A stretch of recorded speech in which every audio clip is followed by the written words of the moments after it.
नमस्कार दोस्तों, सर्वांग मोटिवेशन चैनल में आपका स्वागत है। दोस्तों, एक बार महात्मा बुद्ध सभी शिष्यों को आश्रम में प्रवचन दे रहे थे कि हमें मोह माया में नहीं पड़ना चाहिए और शांति का जीवन जीना चाहिए, क्योंकि कुछ भी हमारे साथ जाने वाला नहीं है। कोई कितना भी प्रयास कर ले, प्रत्येक व्यक्ति को खाली हाथ ही जाना है। उन्होंने शिष्यों को यह प्रवचन सही से समझाने के लिए एक कहानी का सहारा लिया और उन्होंने कहानी सुनानी शुरू की। एक बार एक नगर काफी ज्यादा गरीबी से गुजर रहा था, क्योंकि उस नगर का राजा स्वयं की खुशी के लिए शाही खजाने को बढ़ाता जा रहा था, जिसके लिए वह लोगों पर अनेक प्रकार के कर लगाता रहता था, जिससे जनता के बुरे हाल हो रहे थे।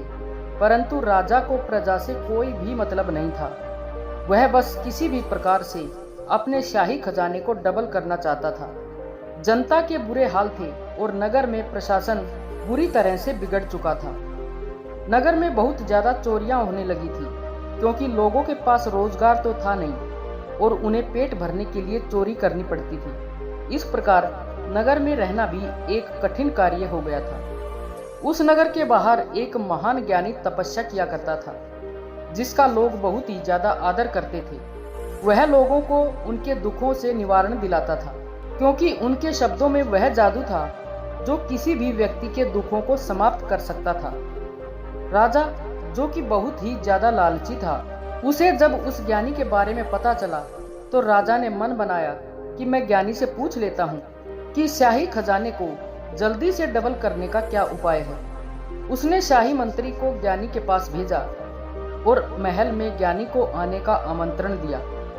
ज्ञानी ने राजा का प्रस्ताव स्वीकार कर लिया, क्योंकि ज्ञानी जानता था कि राजा लालची है और वह प्रजा पर अत्याचार कर रहा है। इसलिए उसने राजा को सही रास्ते पर लाने का विचार बनाया। ज्ञानी ने महल में जाते वक्त अपने वस्त्रों में कुछ छोटे पत्थरों को लपेट लिया और वह महल में पहुंच गया।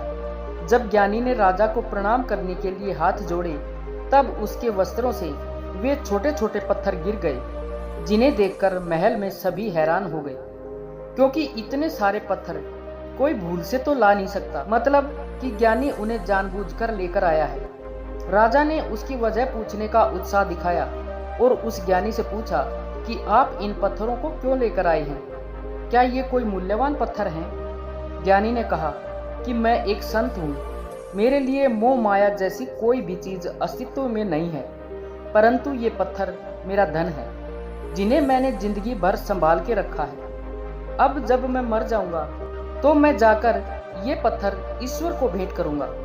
ये सुनकर महल में सभी हंसने लगे, परंतु राजा नहीं हंसा, क्योंकि राजा जानता था कि ज्ञानी महान व्यक्ति है, वह ऐसी बातें नहीं कर सकता है, इसके पीछे कोई न कोई वजह छुपी है। राजा ने कहा, आप बड़े ज्ञानी हैं, परंतु आप इस प्रकार की बातें करेंगे मुझे ये उम्मीद नहीं थी। राजा ने कहा कि कोई भी व्यक्ति अपने साथ कुछ भी नहीं ले जा सकता है।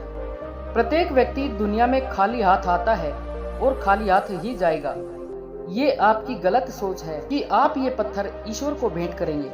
तभी ज्ञानी ने कहा कि ये बात सत्य है कि प्रत्येक व्यक्ति को खाली हाथ जाना है, परंतु तुम मुझे ज्ञान दे रहे हो, पर फिर भी दुनिया की इस मोह माया में पड़े हो।